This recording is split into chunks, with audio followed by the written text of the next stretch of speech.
what is your relationship with social media? Because something else you said on Ellen was that you don't share Everly's face on social or in public because it should be her decision when she wants to share herself on social. I think that's super enlightened. Yes, except it's backfired. So how is it backfired? She's 6 and she's now aware that I don't show her face. And she also is like, I want my own YouTube page and I'm ready to, you know. I mean, I tried really hard to shelter her from this. And she finally asked me the other day, she's like, we're driving, she's like, why don't you put my face in pictures? She's like offended by it. Yeah, like she'll have like fans, you know, people come up and say, "Find my picture," and she's like, "Can I be in it?" I mean, like we've got the whole opposite side. But I explained to her, I said, "Babe, it's for your privacy, and like I want you one day to be able to decide." In your book, you talk about navigating and coping with difficult times, and how when it comes to change and kind of like coping with change, bad change is hard, but good change can also be hard. And pregnancy is a great example. Yes. Right. So it's like this is a very positive thing, but it's like, oh my God, there's a huge change coming up. Yes. What are some of the ways that you take care of yourself during times of dramatic change? Lots. I'm much easier on myself now.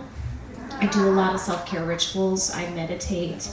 I take baths. I take salt baths. It's like something I do every single night. Tell us about your baths. Like, what are the ingredients for a perfect bath? It's like very witchy. Every night I like to do a big bath and I pour tons of Epsom salt, tons of sea salt in there, lots of essential oils, and I have, you know, I work with Young Living oils, so I have. You only saw how many. Steve has this joke. He's like, I love coming in the bathroom and you're like, you like laid him out and I'm like, you know, I'm feeling like joy.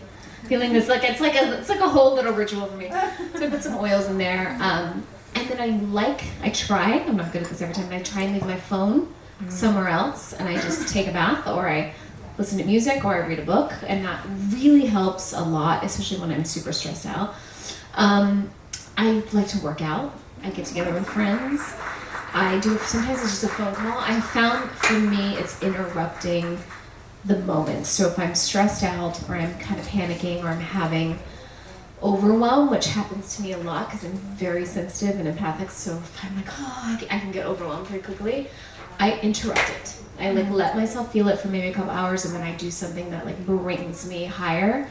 So whether that's a phone call, a workout, a dance, sometimes dancing, just going and dancing and taking a class, or you know, getting together with friends, something, it's different, in my opinion, it's different from running away from the feeling. It's more like, okay, I allowed myself, but I'm not going to wallow in this, and I'm going to actually be conscientious and try and like actively get myself out of it. Totally. And it's really changed a lot for me. There's like all this research that shows that rumination can be really, really bad. So I totally am with you on that. Like getting at, like if you find yourself just like in this cycle of like you can't get out of your head, like finding a way to get out of your head for a little bit, so that you can then maybe revisit it later when you've kind of cleared it out. Do you have a favorite, like you mentioned going and working out, do you have workouts that you like more than others? Are there favorites? I change it up. This pregnancy Pilates has been my favorite. I have a great Pilates instructor that I go and work with, and that just helps me feel stronger. And also like I feel like I'm getting a good workout without having to do a ton of cardio, which is not what I want to do right now at all. But I'm still getting workouts. I feel kind of good about it. I do a lot. I do hiking. I do dance classes. I switch it up because I get very bored. So I have to I can't just do the same thing every day. And I also don't know about you guys, but I'll sometimes be like, I have 45 minutes. Where can I go for 45 minutes? Right.